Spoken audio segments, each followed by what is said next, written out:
Olá, eu sou Rômulo Contígio e esse é o Mask TV, aquele podcast que você quer ver. Muito obrigado pela presença, por estar aqui, mais um episódio. Hoje eu quero estar nas alturas, eu vou falar bem assim porque eu estou com um especialista em alturas, depois você vai entender. Queria que você fosse até o canal do Rômulo Contígio, desse seu like, inscrevesse no canal e tocasse aquele sininho. É super importante para nós porque a rede depende desse engajamento. Então, eu conto com você, mas estou muito feliz com o resultado. Você vai amar esse episódio. Comigo hoje, Guilherme Cruz. Ele é técnico de segurança na Eurofarma, mas é engenheiro e tem outras habilidades que ele vai contar para a gente agora. Seja bem-vindo ao Mask TV. Seja bem-vindo, Gui. Obrigado, Rômulo. Estou muito feliz de você estar aqui. Ainda mais por ter, de repente, compartilhado alguns projetos lá na Eurofarma com você. Mas eu sempre achei, Guilherme, que você é muito inteligente e quando você entrava e entra dentro da Eurofarma, você está escrito assim, eu vim aqui para trabalhar e para salvar vidas também. Porque você tem um comprometimento muito sincero. E olha, que eu olhava assim, ele é tão jovem e é tão comprometido, sério, você é sério. Então, assim, e eu vejo que essa credibilidade as pessoas percebem, né? E te chamam para os trabalhos, pedem para você estar próximo de tudo por causa desse teu compromisso. Então, muito obrigado por estar aqui no Mask TV. E aí, chegou bem? Cheguei. Hoje a pista está tranquila para chegar aqui. Foi bem tranquilo. Diz para mim o seguinte, eu falo essa pergunta eu estou fazendo em todos os episódios, até porque é uma, vamos dizer, uma característica minha. Você chegou aqui na Terra quando? Quando? 1991. 91. E por que você chegou? Você sabe? Está cumprindo esse propósito? Olha, nasci em 1991, tenho 33 anos, né? Minha mãe era bem jovem na época, então não era uma gestação prevista, mas com certeza hoje meu propósito na Terra é poder passar o conhecimento para o próximo. Meus pais, eles me deram uma educação muito, como que eu posso dizer? Uma educação que eu tenho que respeitar o próximo, eu tenho que ajudar o próximo e meus pais foram muito humildes, né? Então, eu sou o primeiro da minha família a fazer a faculdade, então eu sempre busquei ser o exemplo que meus pais são para mim. Então, meu pai é um serralheiro que trabalhou numa empresa de pré-moldado por 20 e poucos anos. Meu pai, ele sempre falava muito da área de segurança do trabalho. E eu não entendi o que era isso, né? E eu tô falando de 20 a 30 anos atrás. Então, até hoje, meu pai, ele é um pouco difícil quando eu vou falar em segurança do trabalho, mesmo eu explicando tudo para ele. E o meu legado que eu quero deixar na Terra, eu já tenho uma filha, a Laura, né, de 6 anos, eu tenho o Joaquim, que está para chegar aí daqui 2 semanas, e o meu legado é deixar o respeito ao próximo, eu acho que é isso, sabe? Você tem irmãos? Eu tenho dois irmãos, um de 19 anos e o outro de 25 anos. Você é o mais velho, então. Sou o mais velho. É importante porque você acaba inspirando. Eu também tenho duas irmãs e é legal você falar que a base de valores e ética e conduta dos seus pais formaram você. Sim. Porque a gente entende a necessidade que a gente tem de um pai orientar um filho para a vida adulta. E acho que eles foram bastante felizes, porque a gente olha em você um homem comprometido, um homem respeitoso. E isso realmente veio da educação, né? Lógico que você tem a sua essência, mas Sim. é aquilo que eles te deram, é muito gostoso. Você diz que vai ter bebê agora, daqui 2 semanas. Sim. Como que é tá para nascer um filho? Qual é o sentimento? Olha, eu e minha esposa, nós estamos muito felizes. Muito, Fica muito, ansioso, nervoso? muito. É? Nós passamos essa semana na consulta, né? E tá para chegar. E aí eu falando na barriga da minha esposa, Joaquim, não vem porque eu tenho um podcast sábado, cara. Preciso ir para esse podcast para depois você vir ao mundo. Mas a gente está muito feliz, a família está muito feliz. É uma realização de um sonho. Então agora eu tenho uma menina e um menino. E a família tá todo E é mundo legal que você deu um contente. tempo, né? 6 anos, né? Que você tem a menina, né? A Laura e agora o Joaquim. Então para Laura vai ser uma loucura, né? Porque menina, quando chega o irmãozinho, normalmente a característica é uma mãezinha que fica ali cuidando, né? Sim, sim. E aí agora é um casal. A gente tá muito feliz porque a gente planejou tudo, né? Então, Você casou rápido? Você já conhecia? Ou você namoraram muito? Como que você casou nessa sua trajetória? a Laura ela é de um outro relacionamento meu. O Joaquim já é Do novo do meu relacionamento. novo Só que a relacionamento. Laura mora com você. A Laura, eu tenho guarda compartilhada dela. A Laura, ela fica na Eurofarma comigo, então, desde os 6 meses, eu vejo a Laura todos os dias e um final de semana é meu e o outro é da mãe dela. Então, Sabe que uma das coisas mais interessantes que eu ouço é sobre a creche que tem na Eurofarma. Como esse benefício traz um resultado para as pessoas ali. Não há uma pessoa que eu não vejo que não é feliz porque o filho está dentro daquela creche e tem a possibilidade de ter contato direto. sim, É muito interessante é o melhor isso. benefício. Ah lá. Tem vezes que eu vou liberar uma atividade de trabalho em altura, ou enfim, e aí você olha para trás, tem a criança lá na janelinha dando tchau. Aí você olha e fala, cara, Meu Deus, isso é não incrível. existe nada. Acho que assim, para mim o melhor benefício é esse. Eu valorizo muito isso porque você estar próximo do seu filho é algo assim que não tem salário que pague. É verdade. E eu acredito que provoca em você também que nós somos hoje muito psicológicos dentro da estrutura da empresa. E quando você tem um ambiente psicologicamente saudável, isso garante a segurança, garante qualidade, garante tudo. Então, você ter tua filha ali dando tchau para você, porque eu sei que você circula por todas as liberações e todo o processo, então é muito gostoso, assim. Você acha a gente fala hoje de uma igualdade, de uma equidade dentro do mercado de trabalho, Guilherme, e você é técnico de segurança, engenheiro, mas tem, né, a posição de técnico dentro da Eurofarma. Hoje você sabe que o número de mulheres como técnicas de segurança aumentou bastante, Sim, mas você acha que esse universo ainda é muito masculinizado? sim, sim, com certeza. As Com mulheres certeza. sofrem uma reação ainda, né? Uma rejeição, entre aspas, dentro quando ela acessa esses times, né? Sim. Eu tive o privilégio de trabalhar com uma pessoa que eu falo que é uma irmã da vida, que é a Jaque, né? A Jaque me inspira muito, eu tenho um respeito muito grande por ela, até hoje eu Eu falo adoro a muito Jaque. com ela, Nossa. porque ela sempre se impôs muito no ambiente de trabalho. Então, quando ela ia liberar uma atividade, enfim, ela nunca foi uma pessoa que baixou a guarda para ninguém. E a gente às vezes percebia que as pessoas queriam por ser uma mulher, que burlar algumas etapas. Então, mas a Jaque nunca deixou isso e hoje ela tá na onde que ela conseguiu chegar pelo respeito que ela impôs pelas pessoas. Então, quando você tá no ambiente de trabalho e normalmente liberações de trabalho vai ter mais homens trabalhando, para a mulher é um pouco difícil. E é importante você, como homem em posição, contribuir com isso, com essa equidade, né? Sim, Nós falamos muito de colocar as mulheres nos mesmos, né, lugares devidos que os homens, nos mesmos salários, nas mesmas posições. É claro que nós melhoramos, mas isso não é ainda, né? Está muito longe. Nós temos problemas ainda com a questão racial, nós temos problema ainda com a questão da diversidade, tudo isso ainda sendo tratado. E quando uma pessoa como você contribui para que isso aconteça, transforma aquele ambiente que você está num ambiente equânime, é fundamental. Porque assim, o homem normalmente ele tem essa questão de seguir o outro. E se por você está fazendo isso, outros vão seguir. Agora, se ninguém faz, não tem uma representatividade dentro do mundo masculino que respeite a mulher. sim. Então há uma necessidade dessa união. Fico muito feliz que você ajude e que permita que outras mulheres, porque é um universo ainda muito masculinizado, muito machista às vezes, Sim. e a mulher às vezes ela é tratada de uma outra forma dentro desse universo.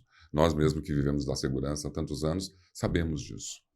Você Você acha que o modelo de segurança de trabalho que a gente está vivendo, ele está passando por uma transformação? Você percebe isso dentro da empresa, dentro dos movimentos, até dentro da equipe que você trabalha? Saindo de um modelo mais antigo para um modelo novo de segurança? Sim, sim.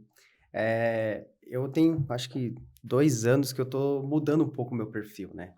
Eu sempre fui um perfil muito de executar, aquela pessoa querer fazer e pelo lado mais fácil, que qual seria o lado mais fácil, né? Quando você vai falar de um resgate, por exemplo, é gostoso você descer na corda, fazer o resgate, bonito. Mas a parte técnica, que é uma parte burocrática, ninguém quer buscar, ninguém quer pular essa etapa, sabe? Tipo, pegar um manual de um equipamento, ler, entender, buscar e questionar aquilo, porque eu já questionei, manuais de equipamentos com fabricante. Você tem essa liberdade de ligar para o fabricante e questionar, falar: "Cara, Com por que certeza. isso?" E ele explicar o porquê, se aquilo que você está lendo, você está compreendendo corretamente ou não. Então tá tendo sim essa mudança dentro da área de segurança do trabalho e principalmente a questão dos podcasts. Isso daqui é um meio de comunicação que, dependendo do curso que você vai fazer, você não consegue, ser atingido com a informação que você busca. Eu percebo isso mesmo. Podcast é uma linha de comunicação, eu gosto também. Porque, por exemplo, você está dizendo temas que necessariamente são importantes para quem está assistindo, ouvindo, Sim, que trabalha como bombeiro civil, que trabalha como técnico de segurança, que trabalha como engenheiro de segurança ou que está na área. Né? Então, assim, são vivências suas que são fundamentais. Eu acho que essa é a parte mais legal do podcast. As vivências que normalmente vão ajudar aquelas pessoas que estão ali trabalhando no setor e falam: olha a visão do Guilherme, né? Olha a preocupação. Nós sempre queremos sim queimar etapas. Né? A parte mais difícil é o estudo, né? E o estudo leva você onde você chegou, porque olha, você tem a formação em engenharia civil, você tem cursos de resgate, você é bombeiro profissional civil, técnico de segurança, alpinista industrial nível 2, você tem experiência em sistemas de comando de incidentes, você tem, olha, Tax Extension Service, que é um aperfeiçoamento que você fez, isso. instrutor de NR 3335, montanhista e ainda tem prêmios no Sindusfarma. O que eu posso dizer? É claro que você tem que ir atrás de tudo isso para ser a pessoa que você tem hoje, que você pode ensinar outros. Sim. Eu nessa minha trajetória, eh, passou muitas pessoas que me ajudou a chegar onde que eu cheguei e ainda continuo, porque eu acho que a gente não pode nunca parar de estudar. Então, eu agora estou fazendo uma pós-graduação em resgate na parte de espaço confinado em altura. É a primeira que saiu aí no Brasil, então é algo que também é novo, né? E quando você comenta, às vezes, com outras pessoas, estou fazendo essa pós-graduação. Normalmente as pessoas já é reativo. Por que que você está fazendo isso? Não, mas não pode. Eu falei, pesquisa primeiro o que está rolando dentro dessa pós-graduação, a troca de conhecimento. Então, é bacana que essa pós-graduação que eu estou fazendo, ela não é só o pessoal que é da indústria. Então, tem o pessoal que é do resgate rodoviário, o pessoal que é do resgate aquático, tem o pessoal que é do resgate militar. Então, é bacana porque tem a troca de conhecimento. O meu mundo, que é o mundo industrial, é uma coisa, o mundo da pessoa que está lá fora é outro. Eu tenho bastante recursos. Pode ser que a pessoa que está no campo, num bombeiro externo, pode ser que ele não tenha tanto recursos, mas aí ele tem que fazer o quê? Ele tem que usar mais técnica. Então, essa troca de conhecimento, ela é bacana, ela é bem válido. E eu só tô alcançando, graças a Deus, isso porque eu tenho a minha esposa que me apoia muito, no meus estudos, eu tenho amigos que sempre me ajudou na minha carreira, me direcionando, falando: "Gui, segue esse caminho, busca conhecimento". E na minha carreira é legal que eu fiz vários cursos que eu achava que eu não ia utilizar, e em algum momento eu usei e eu falei assim: "Valeu a pena". Então acho que esse é o caminho para você buscar o sucesso, sempre estudar. Você está perfeito na sua colocação e um dos motivos pelos quais eu convidei você realmente era pela sua qualidade profissional, mas o aspecto do trabalho em altura realmente foi o grande motivo. Eu falei: eu quero convidar o Gui", porque quando eu vejo todo o envolvimento, toda a sua capacitação que você faz para o trabalho em altura, para ter essa experiência, essa excelência nesse negócio, nesse processo tão complexo, porque só para você ter uma ideia, o maior índice de acidentes, normalmente 40% dos acidentes, pelo menos na construção civil, é com Olha, quedas de altura. Então, assim, é um trabalho importante, né? E eu imagino que quanto mais habilidades, eu acho que quando você fala de uma pós-graduação, realmente você está certo. Nós precisamos de especialistas. Claro que quando todo mundo hoje assistindo e vendo, quando pensar em trabalho em altura, vai falar, bom, lembra do engenheiro Guilherme Cruz, aquele especialista, né? Isso muda tudo. Então, eu acho que o aperfeiçoamento e a reciclagem é fundamental. Existe essas classificações, por exemplo, né? Bombeiro, né? Porque a gente, olha, o brigadista, todo mundo precisa entender que ele é um trabalho voluntário e que ele apoia um bombeiro, né? sim. Mas as pessoas confundem muito isso, né? Acha que o brigadista é um bombeiro ou a maioria dos brigadistas é bombeiro. Como que é isso? Tem bastante discussões técnicas, né? Até quando solta os cortes na internet sobre bombeiro civil, bombeiro militar, brigadista industrial, tem as brigas, né? O brigadista, basicamente, tem uma porcentagem dentro da empresa que você acaba fazendo um dimensionamento e você seleciona para fazer um curso num campo credenciado. Então, ele é um voluntário dentro da empresa, se a princípio de incêndio, primeiros socorros, e aí vai. O bombeiro profissional civil, ele atua dentro da sua unidade. Então, ele é responsável por inspeções de extintores, primeiros socorros, resgate em altura, resgate em espaço confinado, dependendo da empresa, liberações de trabalhos, enfim. Nós temos o bombeiro militar, que ele é do estado de São Paulo, que ele é concursado, e aí ele atende todas as demandas externas. Hoje, isso é muito sobrecarregado para o bombeiro militar. Então, para o Estado, ter o bombeiro civil fazer essa prevenção para que eles não precisem atuar é muito importante. Então, qual é o papel do bombeiro civil? A prevenção. Ele tem que fazer a prevenção dentro da sua organização. Se fugir do controle, tem indústria que vai ter o suporte para dar o início ao combate até chegar um apoio externo, que seria o bombeiro militar. Tem empresas que já tem que acionar imediatamente porque o recurso é bem escasso. Mas, por exemplo, nós na unidade da Eurofarma, nós atuamos com um caminhão chamado Auto Hidroquímico. É um caminhão de combate a incêndio que ele tem diversas classes. Então, ele tem a classe ele tem a classe A, B, C, D, enfim. Então, ele tem água, tem pó, tem CO2. E então, tem LGE, que é o líquido gerador de espuma. Ele tem diversos recursos para atuar as ocorrências. Então, é um pouquinho a diferença, mas dá muita briga isso, tá? Quando Não, porque normalmente eu ouço às vezes uma pessoa falar, eu sou bombeiro. Não, eu acredito que o brigadista vai receber orientações através do processo dele de voluntariado e do período que ele fica, orientações que são orientações dadas, né, por um bombeiro e que vão capacitar ele em primeiros socorros, em vários outros processos ali que seria o papel de um bombeiro. Então porque ele é um apoiador, né, numa emergência. O brigadista ele está preparado para ajudar. Mas não é, né? Dia 2 de julho agora foi o dia do bombeiro brasileiro. E dia 21 de abril é o dia do bombeiro mundial. E aí fica sempre aquela, né, as imagens de brigadista, mas hoje você acabou explicando para todo mundo a diferença, bombeiro militar, bombeiro civil e brigadista. E isso é bem interessante de fazer.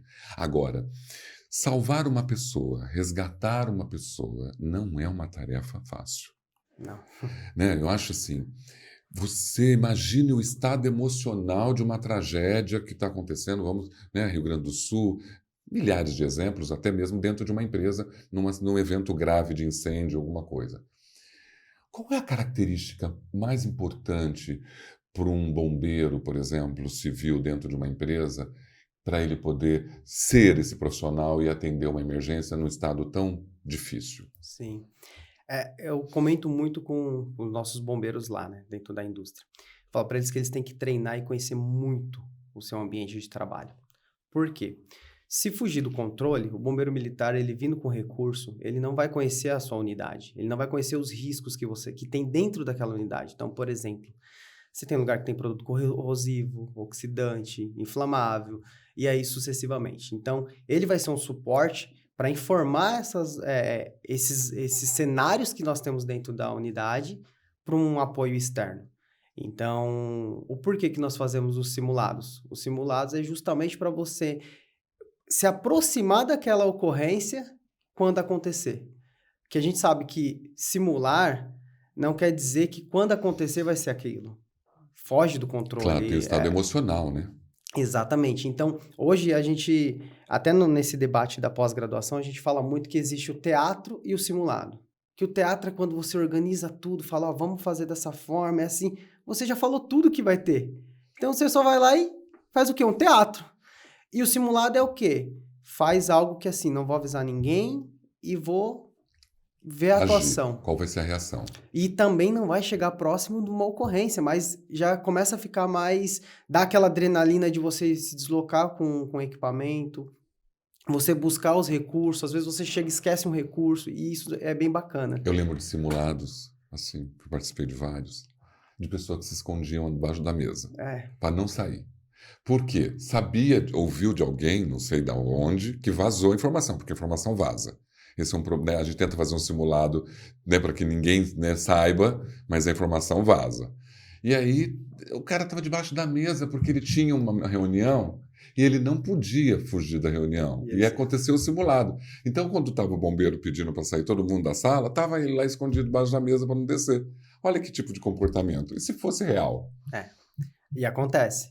Lógico que acontece, Acontece. né? Tem pessoas que não querem sair porque está em reunião, tem pessoas que querem ficar lá no ambiente de trabalho porque quer adiantar o seu serviço, mas quando acontecer, essa pessoa provavelmente ela é a primeira que vai ficar Sofrer desesperada. os maiores impactos, né? Porque não sabe onde que é um ponto de encontro, não sabe por onde sair. E aí o simulado, para algumas pessoas, eles acham que o simulado não é necessário. Mas quando, por exemplo, dispara um alarme que tipo, não estava programado, a gente já sente esse nervosismo nas pessoas. E aí todo mundo vem procurar, e aí, o que que eu faço? O que que aconteceu? Tá tudo certo? Então, o simulado ele é importante para justamente você conhecer o seu ambiente, para onde você vai sair, a forma que você sai, enfim. Você sabe que, para mim, isso está sendo riquíssimo falar de um tema como esse. Porque é um tema crítico, Sim. as pessoas realmente acham que não há necessidade, e como você colocou, há sim, você precisa, porque toda vez que toca esse alarme, seu estado emocional, seu batimento cardíaco muda, e a partir do momento que seu batimento cardíaco mudou, suas reações vão mudar. Sim. Então, se você está habilitado e capacitado, né, então, por favor, né, ouça o que o Guilherme está dizendo. Tem simulado? Participa. Vai, faz o movimento, descobre quais são os mecanismos de fuga, né? Para que você não corra riscos depois. Até você pode salvar vidas com isso. Sim. Você pode conduzir pessoas para o caminho, né, da segurança quando você sabe. Imagine se você não sabe. Por isso que eu acho que Exatamente. respeitar um pouco o trabalho, o treinamento dos bombeiros é fundamental. Verdade. A altura é uma coisa muito difícil, eu vejo assim, né? Eu estava numa reunião, coincidentemente, no prédio da Eurofarma, agora recentemente. O que estava acontecendo enquanto eu esperava? Estava sendo lavado o vidro do prédio, com aqueles homens naquelas cadeirinhas, descendo aquele trabalho. Sim. Aí eu falei até para a menina, falei assim, feliz somos nós, que estamos aqui num trabalho administrativo, e este homem está aqui, ó, são 8 horas, não é nem 8 horas da manhã, ele está lá em cima descendo para lavar esse vidro todo. Como que, a primeira pergunta é, como que você encontra profissionais para fazer isso?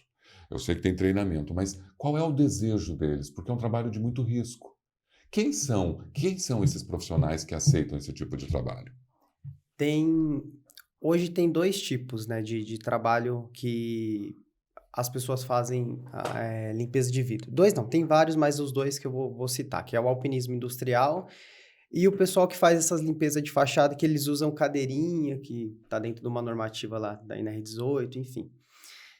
Esses que usam cadeirinha, o nível de qualificação é um pouco menor do que um alpinista industrial.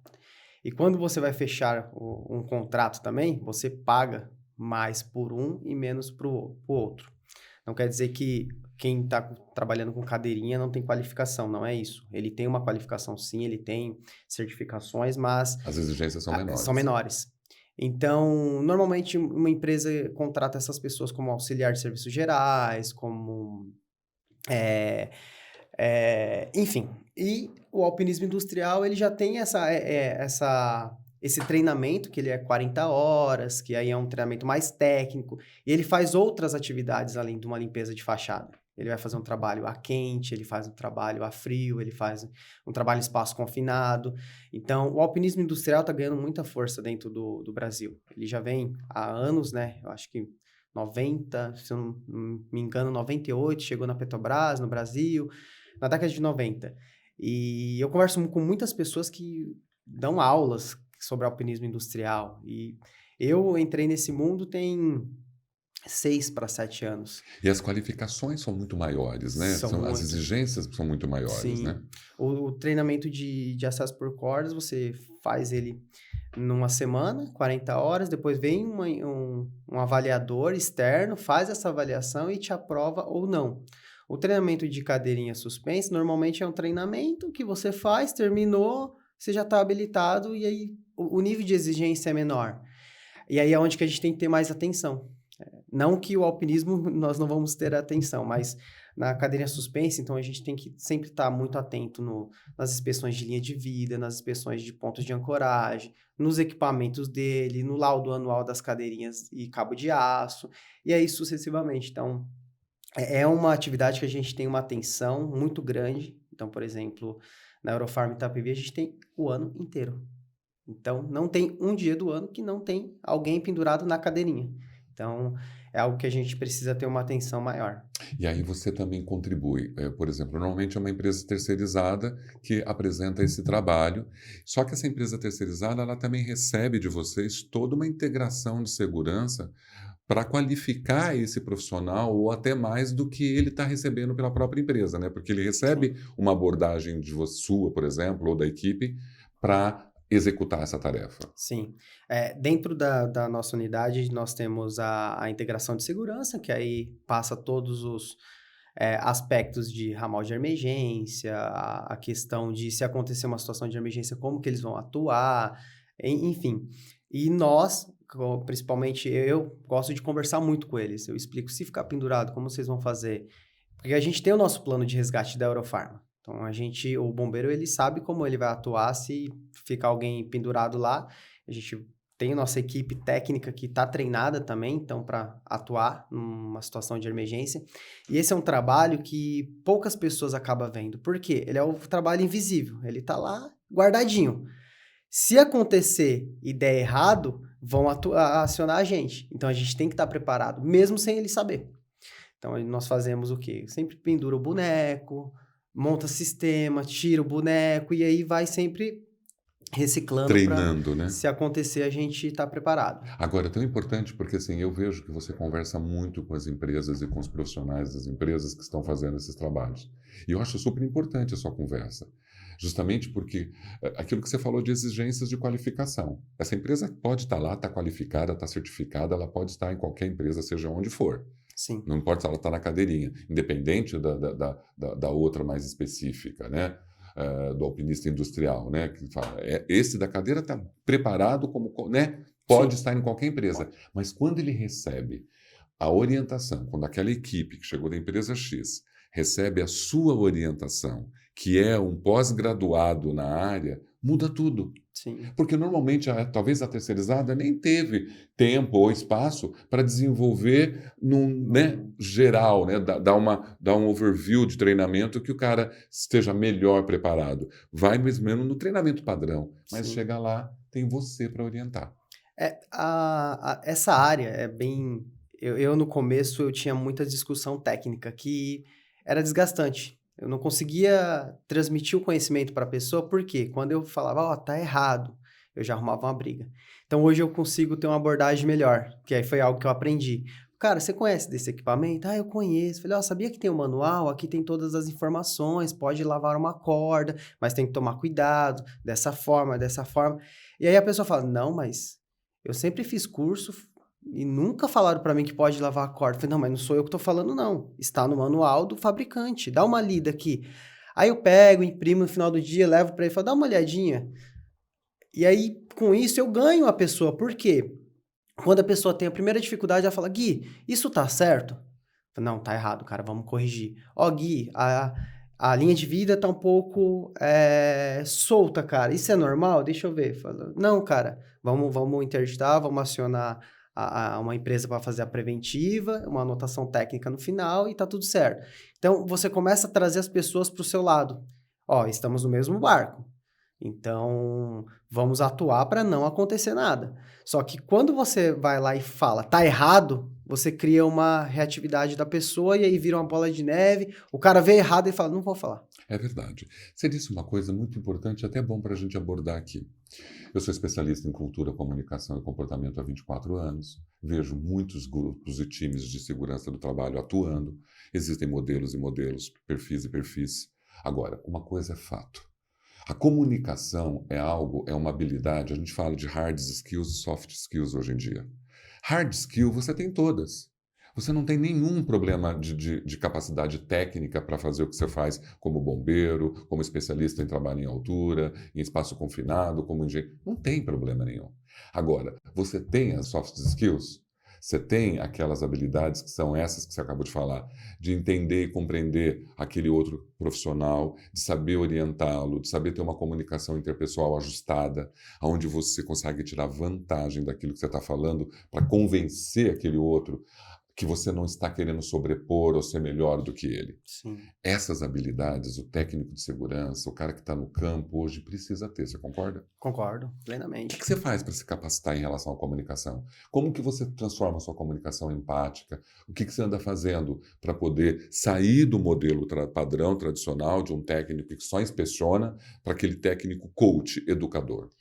Quando eu falo da questão de estudar, cada treinamento, cada pós-graduação que você entra, você começa a aprender algo novo. E essa pós-graduação que eu estou fazendo, ela é legal porque tem comandante do Corpo de Bombeiros de Santa Catarina, tem do Paraná, tem pessoas que trabalham na Austrália, no resgate, e são visões diferentes. Então, cada um normalmente vai defender a sua instituição. Então, eu vou falar que a minha instituição é melhor do que a outra. Eu vou falar que a minha empresa é melhor do que a outra. E ao longo do tempo, conversando com pessoas de diversas áreas, eu fui entendendo que, tipo assim, pode ser que na Eurofarma eu tenha algo que na empresa B não tenha. Só que na B vai ter algo que na minha não tem. E como eu vou fazer para melhorar isso? Baixando a guarda e ligando para a pessoa. Então, eu tenho muitos contatos aí de empresas de acesso por cordas, de empresas de EPI. E eu tenho dúvida, eu ligo. Humildade, né? É, Queira ou não queira, a humildade, né? Sempre dizem que compaixão e humildade seria a felicidade do ser humano. E eu acho que a humildade de você poder ouvir o outro, né? Trocar experiências com o outro é super importante. E eu acho que isso muda tudo no cenário dentro de uma empresa, né? Quando você não, a gente fala de segurança psicológica e você já ouviu falar sobre isso, é quando você tem um ambiente acolhedor. Um ambiente onde a individualidade da pessoa pode ser respeitada. Então, assim, eu não quero alguém que vá lá só para apontar minhas falhas. sim. Eu não saí da minha casa para errar. E quando eu tenho um técnico de segurança, um engenheiro que chega até mim respeitando isso, conversando comigo nesse tipo de realidade, sabe, né? Não me cobrando por falhas, e sim falando de quais são as coisas boas que você está fazendo aqui.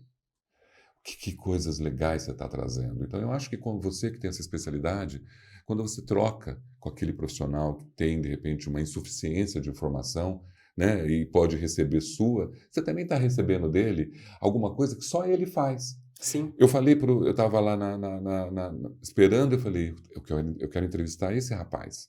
Porque eu queria saber, você tem paixão por estar sentado numa cadeirinha dessa a 30 metros de altura?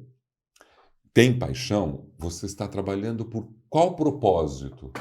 Porque eu fico imaginando qual o propósito que você precisa encontrar para trabalhar num trabalho com altura como esse. Sim. Como que você vê isso? Você acha que as pessoas vão porque tem paixão? Porque eu vejo você com paixão. Sim. Então, quando você está lá, eu vejo a sua paixão a fazer o melhor daquilo. Mas será que as pessoas vão pela necessidade do trabalho, do salário, ou porque é um propósito, esse trabalho tão difícil e arriscado? Eu, Guilherme, faço por paixão. Eu gosto. Quem me conhece sabe que Na minha casa tem parede escalada para minha filha e para meu filho. Eu ministro treinamento aos finais de semana nas horas extras, porque eu gosto de ensinar, eu gosto de passar o conhecimento e eu aprendo quando eu estou passando esse conhecimento para as pessoas. Eu acho que a troca, ela tá aí. Quando você está aprendendo, quando você está ensinando, você está aprendendo. Você ensina algo, o cara vai lá e fala, mas e se eu faço dessa maneira? Cara, aprendi algo novo hoje, verdade. Dessa maneira eu nunca fiz. E a gente tem que ter a humildade também de falar que não sabe. Eu acho que as pessoas que eu passei, as pessoas que ministraram treinamento para mim, foi dando essa base, são pessoas que ninguém imagina a formação técnica que tem. E aí, quando a pessoa vai falando, você fala, cara, ele é tudo isso. Então, é o exemplo. Essas pessoas me deu um exemplo que eu quero passar isso para outras pessoas também. E tem pessoas que é por necessidade mesmo. Então, eu conheço bastante gente que trabalha e fala, Gui, aqui foi onde que eu consegui o meu meio de sustentar minha família e tá tudo certo e me dei bem e vou. E tem pessoas que não gostam, eu sou apaixonado por altura. Então, toda a minha formação, eu desenhei um caminho para chegar, ser um especialista em altura. Ainda tenho muito a aprender, tem pessoas no Brasil que estão muito acima de mim em questão de conhecimento técnico, e quando eu tenho dúvida eu ligo e pergunto, mas eu acho que esse é o caminho. Tem pessoas que têm a paixão pelo trabalho em altura e tem pessoas que não, que ela tá ali porque realmente foi a oportunidade que teve. Quais são os principais erros, por exemplo, cometidos para quem trabalha com altura, que você percebe numa escalada hoje? O que acontece? O excesso de confiança ele é muito, muito complicado em altura, porque a empresa que trabalha na Eurofarma, ela trabalha na empresa B, C e D. Umas vai ser mais exigente, outras menos, e aí a pessoa ela vai pegar isso como boa prática. Ah, eu trabalhei na empresa B, eu posso usar um cinto qualquer. Por que na Eurofarma eu tenho que usar esse cinto? Lá eu trabalho, eu vou trabalhar num prédio tal que ninguém me fiscaliza, eu trabalho sem capacete. Por que aqui eu tenho que trabalhar com capacete? E isso, na cabeça da pessoa, é difícil ela virar a chave. Por quê? Na vida a gente quer sempre o quê? O mais fácil. Qual que é o mais fácil? Trabalhar sem capacete, todo largado, de tênis. E aí quando a pessoa entra num lugar que ele tem regra, dá o quê? A pessoa começa a ser reativa. O rigor traz reatividade, né? Traz reatividade. Então, isso eu acho que é algo muito, muito difícil. Então, tem que ter um jeito para conversar com a pessoa. Fala, cara, ó, na sua casa, ninguém entra sem camiseta, certo? Ah, não entra. Então, porque você colocou uma regra lá. E dentro da indústria é do mesmo jeito, tem as regras. Então, é só cumprir, não tem problema. Você vai voltar bem para sua casa, tá tudo certo. E aí, aos poucos, você vai convencendo, só que aí depois você já sabe cada pessoa como atua. Na parte de altura, muitas das vezes quando eu vou liberar uma atividade, o cara ele é muito bom no que ele faz, muito, mas de segurança ele não. Então ele é um serralheiro muito bom, ele sabe fazer a solda, é um cara muito massa, só que de segurança, não, isso aqui não faz parte do meu processo, eu estou acostumado, e aí é onde que pode acontecer um acidente. Então, acho que quando a gente fala um pouquinho das dificuldades, os problemas que a gente encontra é isso. Formações, as pessoas fazem uma formação num lugar que quem passou conhecimento também passou pouco conhecimento. E aí a pessoa vem como verdade. Então, acho que isso é um pouquinho as dificuldades. Você falou uma coisa tão interessante, então. O serralheiro, ele tem que fazer, né, uma solda no topo do prédio. Então, ele além de ser serralheiro, que ele pode ser muito bom, ele tem que estar num trabalho em altura, porque é ele que vai fazer. E às vezes ele é bom serralheiro, mas não é um cara que está acostumado a trabalhar naquela altura. Exatamente, com segurança. Porque encontrar né, um profissional que executa uma tarefa, seja de pintura, seja de reparo, seja do que for, e ao mesmo tempo que saiba trabalhar em altura, é difícil. Sim. A gente sente muito isso quando a gente contrata uma empresa de alpinismo.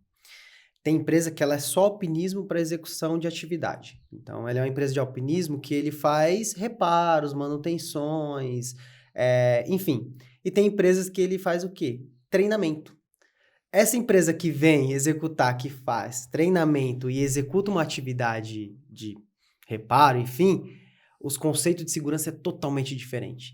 já chega com plano de resgate, já chega preparados, equipamento, lista de inspeção, tudo. A empresa que executa só a manutenção, normalmente esquece um equipamento, aí a gente tem que pedir para corrigir. Então, tem isso também na parte de altura. Então, essa é um pouquinho... esse é um desafio muito grande que a gente encontra dentro da empresa. Só que aí, você vai tendo maturidade para saber, a empresa tal vai vir mais certinho. Então, vamos olhar um pouquinho mais essa daqui. E aos poucos você vai falando, ó, a empresa tal trabalha dessa forma, que legal, né? Aí o cara, pô, você pode me ajudar? E às vezes eu até compartilho material que fala, ó, isso aqui você faz um plano de resgate da sua empresa, cara, monta lá, contrata um responsável para assinar tecnicamente para acompanhar, e aí a gente vai ganhando, é uma E corrente do bem. ajudando, né? E ajudando. Porque eu acho que você disse uma coisa super importante. É claro que existem as tops, as menos tops, aquelas perfeitas, as menos perfeitas. Mas às vezes você tem uma equipe de uma empresa dentro trabalhando com você que ela não está no nível A, mas você pode ajudar ela a chegar. Sim, Né? exatamente. Então, assim, e se ela tiver disponível interesse e não tiver resistência, você vai falar, olha, nós temos aqui hoje um bidding, né? Nós temos uma concorrência. No próximo contrato, aquela empresa está reunindo condições e qualidades muito melhores do que a sua para esse trabalho tão perigoso. Você quer se adequar a ela? Né? Então, estou te dando todos os elementos para você se adequar àquela Sim. E ficar no mesmo nível. Sim. E eu acho isso super importante. Agora, se a empresa não tem interesse e quer ficar no modelo que ela está, sem os conhecimentos que você está agregando, é o direito dela. E aí, como eu aprendi isso? Escopo técnico. Então, antes eu pedia 3 orçamentos e vinha desigual, porque uma ia se preocupar bastante com segurança e executar o trabalho. Outra, só executar o trabalho. Segurança, não. Claro que o preço dele vai ser mais baixo. E aí fica desigual. Então, como que eu amarrei isso? Escopo técnico. O escopo técnico é isso, isso, isso e isso. Você atende, né? Você atende? Atendo. Ok. Chegou. Esqueci a corda que vocês pediram com a especificação tal. Então, tá no seu escopo. Aí você compra lá e volta que aí a gente libera a sua atividade. Excelente. E aí, é um trabalhinho de formiguinha, porque não é só coisas positivas. Quando um podcast, ele parece que, nossa, então é um mundo perfeito lá. Não é um mundo perfeito. É um desafio todos os dias. Aonde a gente quer chegar? Que graças a Deus e até o conhecimento técnico da equipe, a gente evita que aconteçam os acidentes à altura. Claro. Esse é o ponto X. Então, tá dando certo? Sim, tá dando certo. Você nunca teve um acidente à altura. A gente, com um trabalho específico de cadeirinha, essas atividades, não. A gente tem intercorrência de, às vezes, uma atividade que o colaborador vai fazer numa área técnica, mas de altura mesmo. Não, nenhum. Dentro do escopo de altura, não. E é interessante isso também. Agora, quando tem um incidente, eu sei que você não viveu isso dentro da Eurofarma, mas fora você pode ter vivido. Quais são os primeiros incidentes antes da queda? Porque assim, ou o primeiro incidente é a queda? A gente sempre eu sempre falo que os equipamentos de altura, eles são muito seguros. São testes que são feitos. Então, hoje, por exemplo, tem freio de sensor que nós chamamos de altura que custa R$3.000. Um equipamento. Então, esse equipamento é feito vários testes, passa por uma engenharia muito qualificada. Aonde vai acontecer o acidente? Normalmente, ou na falha, quando alguém usou errado o equipamento, não teve uma instrução correta, ou o equipamento está danificado por questão de uso. A pessoa não fez inspeção, não fez a manutenção correta do equipamento. Certo. Então, se você pegar os acidentes que aconteceram no Brasil, e falta de manutenção. Falta de manutenção. Teve um que aconteceu, não vou me recordar o ano, mas foi uma contaminação química.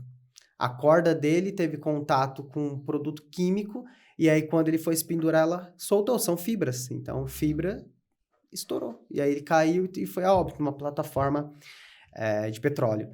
Então, os equipamentos, eles passam por testes rigorosos.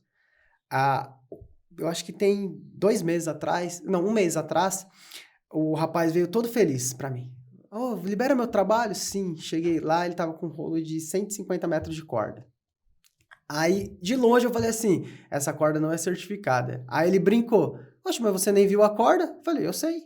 Aí quando eu cheguei perto, eu olhei e falei, continuo com a minha opinião. E brincando, eu tenho uma liberdade com ele, né? E ele falou assim, mas como que você sabe? Eu falei, pelo dimensionamento da corda, pela textura dela, pela coloração. Aí ele, não, não é possível. Falei, volta lá na fábrica e pergunta. Aí o outro rapaz virou, aí estava assim, não utilizar para linha de vida, trabalho onde haja risco de queda. Aí eu falei, tá aí, ó, a informação, você nem leu a informação do equipamento que você comprou.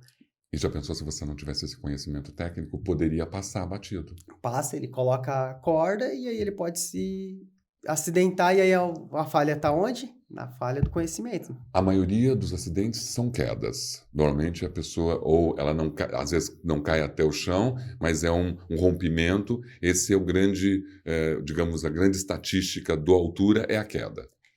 Tem um assunto que acontece muito em altura, mas não é queda de pessoa, é queda de objeto. Então, imagina a construção isso. civil. Normalmente se apega muito à queda de pessoa, mas tem a queda de objeto. Uma pessoa está no andaime a 5 metros de altura, com uma chave de fenda solta. Aí ele escapa. Quem está lá embaixo... Ah, morreu do quê? Queda de objeto. Sim, Então, isso acontece é muito muito. importante você falar. Estou andando numa construção e não vejo e chuto um determinado elemento, objeto, que lá em cima é um peso, caindo é outro. É outro. Então, acontece muito acidente assim. Tá na normativa isso, que os equipamentos precisam estar amarrados ou presos em algo. Então, tem essa questão de acidente que acontece em altura. Olha, e você parece que não, mas a gente falou por mais ou menos 40 minutos já. Porque é tão rico a tua informação, a gente navegou, claro, é uma coxa de retalhos, né? Não dá para, eu não queria ir num lugar específico, mas falamos sobre os bombeiros, falamos agora, ficamos no aspecto da altura. Você percebeu quantas sugestões, quantas dicas, quantas orientações só nesse momento você passou? Sim. Então, assim, era exatamente isso que eu achei que quando eu falei, deixa eu trazer o Gui para falar sobre a altura, que é essa parte técnica, essa parte da experiência, a parte da comunicação. São tantos elementos para que esse trabalho dê certo, concorda? Sim, sim. É um trabalho, mais uma vez, de formiguinha. Então, hoje nós temos trabalhos em plataforma elevatória, cadeirinhas suspensas, andaime. E aí, quando você começa a explorar a altura, você fala, cara, existe tudo isso? Sim. E qual é o trabalho nosso da segurança do trabalho? Normalmente é tentar evitar o trabalho em altura. É o que eu falo muito para as pessoas. Tem uma situação que eu fiquei muito feliz, aconteceu até na Eurofarma. Foi com o Roberval. Tinha um colaborador que ele subia em cima de uma caçamba para ele lonar ela. E aí a gente foi olhar a situação e tal, e aí chegou na solução que para colocar um trava-quedas, um pórtico, toda essa engenharia custaria mais de 50 mil reais para a companhia.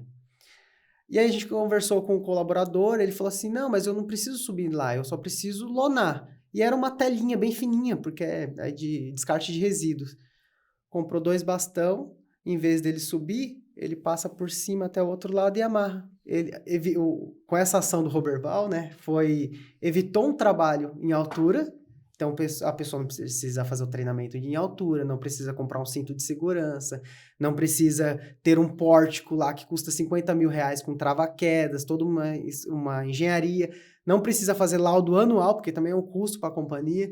Então, olha o que trabalho bacana para uma atividade. Então... Não, esse relato seu, ele é um relato até para a gente entrar para o caminho do final do nosso podcast, um dos melhores, que é a capacidade que uma equipe tem de melhorar o processo da onde ela está. E quando ela melhora, ela também traz vantagens financeiras, porque ela deixa de gastar, de ter despesa. Isso que você acabou de mostrar para qualquer diretor, né, operacional que ouve isso e fala, poxa, ele encontrou uma solução correta, que está dentro das normas, sem ter que fazer aquilo. Então você falou muito bem.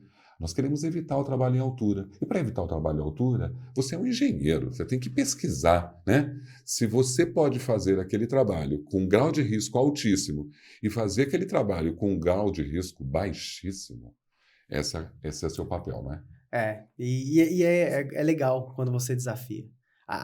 Aí eu acho que dá para entender um pouco por que eu fui fazer engenharia civil, né? Porque a engenharia civil, ela me traz o quê? O conhecimento técnico de engenharia. Ah, mas Guilherme, o que tem a ver salvamento em altura com a sua engenharia?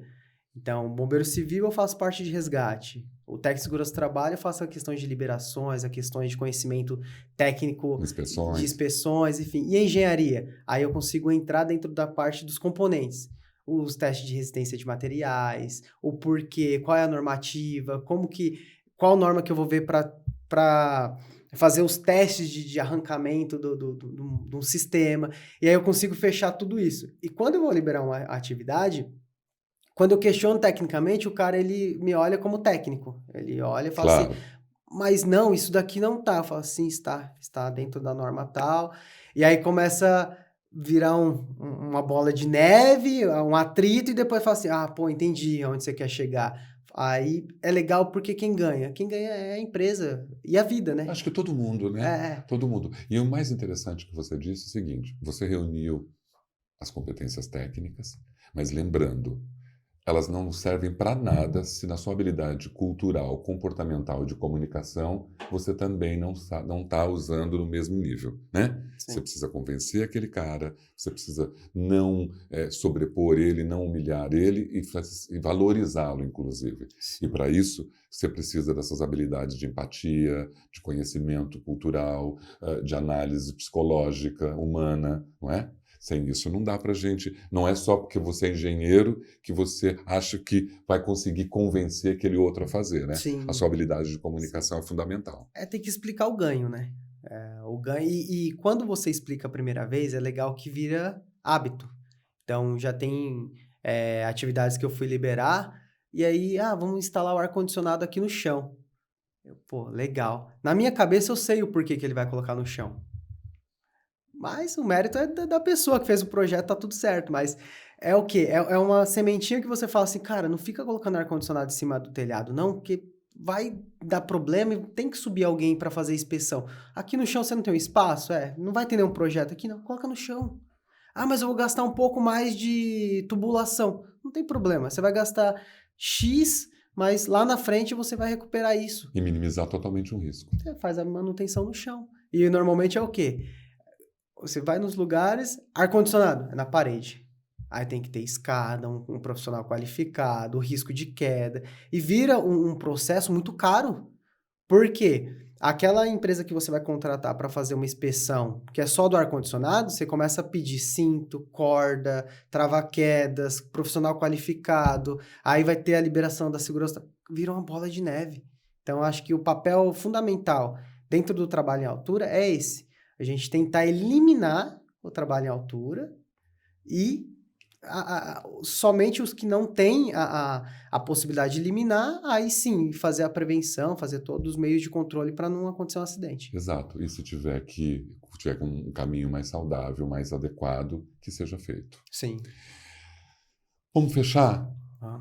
Precisa de cuidar da saúde para você estar trabalhando em altura, tal. Você faz o que para cuidar da tua saúde? Só para a gente poder. Olha, eu falo que eu gosto de todos os esportes que altura, eu gosto de escalada, então eu e minha esposa a gente escala, trilha também, nós fazemos bastante trilha, acampa, e eu falo que Alimentação, alimentação eu sou um cara um pouquinho, não vou falar que eu sou um cara muito bom não, porque regrado. alguém vai escutar O o podcast. podcast e vai falar assim, você não é regrado não, mas em questão de esporte é minha válvula de escape, Tá. então E pelo condicionamento físico também, porque, queira ou não queira, trabalhar em altura, alpinismo, você tem que ter um condicionamento físico preparado, né? sim, com certeza. Tem que. O que você, nessa câmera aqui, lógico que eu preciso dizer o quanto você hoje deu uma aula para todo mundo e se mostra claramente o orgulho que você tem pelo que você faz. É um dos motivos que eu queria muito, né? Desde quando eu te conheci em 2019,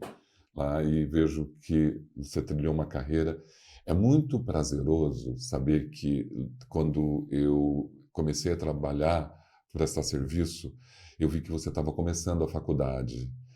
E hoje você concluiu com muita luta, com muita dificuldade, né? Porque você tem filho, família, trabalho e ainda tinha que estudar. É um sofrimento muito grande, mas você foi lá persistente, todo dia lá no seu... E hoje você é um engenheiro com todas essas qualificações que eu falei hoje aqui. Estou muito orgulhoso. Acho que Joaquim, Laura, vai estar muito mais ainda orgulhosos de você. Tá joia? Manda uma Obrigado. mensagem para todo mundo que está te ouvindo. Queria agradecer a oportunidade, né, de participar do podcast. Não dá para falar tudo, né? Então a gente fala um pouquinho de cada coisa, né? É um trecho de cada assunto, mas eu queria agradecer minha família, minha esposa, que está em casa. Ela me ajuda muito, ela me ensina muito. Então, quando você tem uma companheira que tá ali do seu lado te incentivando, te ensinando o que é ser um pai, um marido. E eu quero agradecer, né? Tenho meus pais também, queria mandar esse beijo pro meu pai, pra minha mãe, que são pessoas que, apesar da gente não falar muito da minha carreira, mas pode ter certeza que eu só cheguei e chego aonde que eu quero por causa deles, que eles abriram mão de muitas coisas. E busquem conhecimento, pessoal. Busquem conhecimento. O Brasil tá cheio de especialistas aí de altura, espaço confinado. Tem empresas que tá fazendo treinamento já há muitos anos fora do país, que é bacana conhecer esse trabalho que é feito. Agradecer meus gestores, todos que passaram, porque sem eles eu também não chegaria onde eu cheguei e quero chegar, né? Os amigos no trabalho, né? E agradecer a oportunidade, Rômulo, porque eu tenho certeza que esse podcast, eu acho que deu 1 hora aí, vai incentivar outras pessoas a não desistir. Não é fácil, não é fácil, não é um mundo encantado, mas com certeza com muita garra a gente chega lá. Era esse o objetivo que a gente tinha e eu acho que a gente alcançou. Um Obrigado. abraço para todos, time da segurança que eu gosto muito e que sejam, né, unidos para poder fazer isso que você faz da melhor forma possível. Obrigado. Esse foi o Mask TV Podcast. Não falei que estava nas alturas com Guilherme Cruz. Até o próximo episódio e muito obrigado por nos acompanhar. Até mais.